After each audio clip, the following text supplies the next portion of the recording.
अगर आप इंडिया में एक स्टेबल जॉब कर रहे हैं और आपको अपॉर्चुनिटी मिल रही है या फिर आप सोच रहे हैं कि आपको अब्रॉड में स्टडी करना है, क्या आपको अपनी स्टेबल जॉब छोड़नी चाहिए? इस वीडियो को एंड तक जरूर देखना, मैं इन डिटेल आपको बताऊंगी।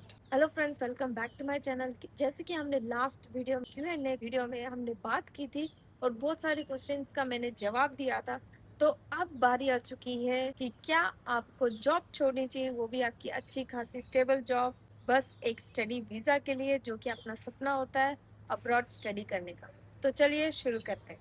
हम लेते हैं कि एग्जांपल, जैसे कि आपके पास एक स्टेबल जॉब है, 20 से 40 हजार आप कमाते हैं महीने का। ओके, तो इसमें आपको चेक करना पड़ेगा कि आप अगर स्टडी के लिए बाहर आ रहे हैं, क्या आपको कोई प्रॉफिट है, आपका आरओआई क्या आपको सही मिलेगा, ये आपको पहले सोचना पड़ेगा। आप जितना अभी कमा रहे हैं, क्या आप 2 साल बाद यहाँ पे डिग्री लेने के बाद क्या आप उससे ज्यादा कमा पाएंगे? आपको ये भी ध्यान रखना पड़ेगा कि जो आपका काम कर रहे हो वो आपके कोर्स के रिलेटेड है, क्या यहाँ पे उतनी जॉब्स मिलेगी आपका बैकग्राउंड एक्सपीरियंस लेके। दूसरा ये है कि आप पहले ये डिसाइड करिए कि क्या आप उसी जॉब में स्टिक करके रहेंगे, कि मैं जॉब नहीं क्विट कर रहा हूँ, मैं इसी में मेरी इंक्रीमेंट हो जाएगी 2 साल बाद। और उसको आप एक बार कंपेयर करके देखिए कि अभी मैं इतना कमा रहा हूँ, 2 साल के बाद भी क्या मैं इतना ही कमाऊंगा या उससे ज्यादा कमाऊंगा, या फिर स्विच करने के बाद उससे ज्यादा कमाऊंगा। तो ये कंपैरिजन मस्ट है। थर्ड ऑप्शन ये है, अगर आप ताइवान आ रहे हैं तो यहाँ पे आपको कोई भी पर्सनल लोन, स्टडी लोन, ये लोन लेने की जरूरत ही नहीं पड़ेगी, क्योंकि आपको ट्यूशन फी वे मिलेगा। अगर आप लकी रहे तो आपको एमओई मिल सकता है, आईसीडीएफ स्कॉलरशिप मिल सकता है, या फिर यूनिवर्सिटी स्कॉलरशिप भी मिल सकता है, जो आपका लिविंग एक्सपेंस तक कवर करेंगे। और एमओई और आईसीडीएफ, आप ये वाली स्कॉलरशिप मेरी वीडियो भी देख सकते हैं, जिसमें मैंने स्कॉलरशिप की बेनिफिट्स भी बताई है। और आप मेरी ये वाली भी वीडियो देख सकते हैं, जिसमें मैंने यहाँ पे पार्ट टाइम जॉब्स की भी बताई है। तो आप इन सबको कंपेयर करके देख सकते हैं कि आपको कोई प्रॉफिट मिल रहा है या नहीं। शोशेबाजी में अपनी फॉरेन डिग्री लेके यहाँ वेले रहने की कोशिश मत करना। आपकी वक्त बर्बादी है और पैसा भी बर्बाद करिए तो बर्बाद हो ही जाएगा। अब हम बात करते हैं कि आपने ताइवान में एडमिशन ले लिया है, अपनी जॉब क्विट कर दी है इंडिया में, और ताइवान आए हो किस बेनिफिट में? स्कॉलरशिप के बेनिफिट्स में और ट्यूशन फी वेव के बेनिफिट में, क्योंकि आपका रहने का खर्चा कम हो जाएगा। और ट्यूशन फी तो है ही नहीं, तो बस आपको पार्ट टाइम करना है, और वो पार्ट टाइम भी आप ये वीडियो देख के मेरी यहाँ पे रह सकते हैं। लेकिन आपने कोर्स गलत चूज नहीं करना है।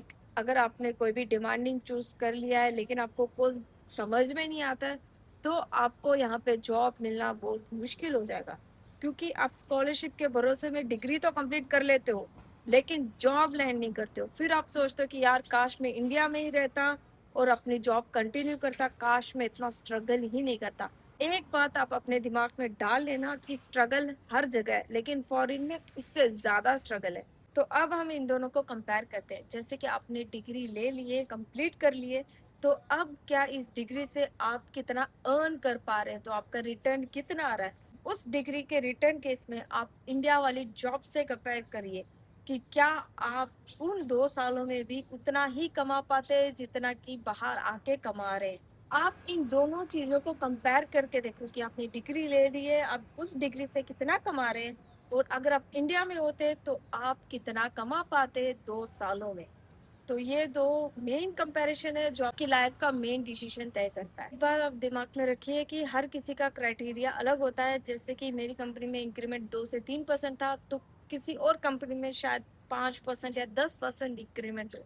तो इसको आपको कंपेयर करना है, दिमाग में रखना है कि अगर आप ताइवान आ रहे हैं स्कॉलरशिप पे और आपने डिग्री भी ले ली है, तो क्या आप उस डिग्री से और उसको से उतना ही अर्न कर पा रहे हैं जितना इंडिया में अर्न करे? अगर इक्वल है तो आप इंडिया ही चूज करिए, बाहर आने की जरूरत नहीं है। अगर आपको यकीन लगता है कि भाई ये कोर्स पक्का मेरे को एक जॉब लैंड कर देगा, ये स्कॉलरशिप मेरा लिविंग कवर कर देगी, तो आप रिस्क लेके ताइवान आ सकते हैं। अगर आपके पास एकदम स्टेबल 1 लाख की जॉब है भाई आराम से, तो आप डायरेक्ट जॉब के लिए इधर आ जाइए, स्टडी में अपना वक्त बर्बाद मत करिएगा।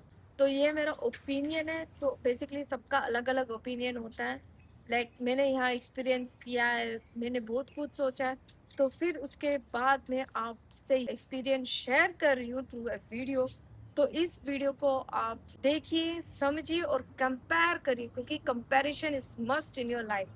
जॉब आपको इंडिया में सब कुछ दे सकती है, लेकिन यहाँ पे आपकी जिंदगी भी बना सकती है। यहाँ पे सोच समझ के आइएगा, क्योंकि इंडिया में आप शायद फैमिली के साथ या अपने फ्रेंड्स के साथ सबके साथ रह रहे हैं, लेकिन यहाँ पे आपको लोनलीनेस, ये वाली मेरी वीडियो देख के आप समझ जाएंगे कि क्या क्या चैलेंजेस फेस करने होंगे। तो इस वीडियो को पूरा देखने के लिए thank you so much. Please share this video to the person who dream to study in abroad. अगर आपको मुझसे कोई भी इंफॉर्मेशन चाहिए, लेंथी कुछ सवाल पूछने, डॉक्यूमेंट से रिलेटेड एनीथिंग, आप मेरे को इंस्टाग्राम पे मैसेज कर सकते हैं एंड फॉलो भी कर सकते हैं। And please do support my channel, please subscribe. Your one subscribe means a lot to me to make more videos. तो मिलते हैं नेक्स्ट वीडियो में, बाय।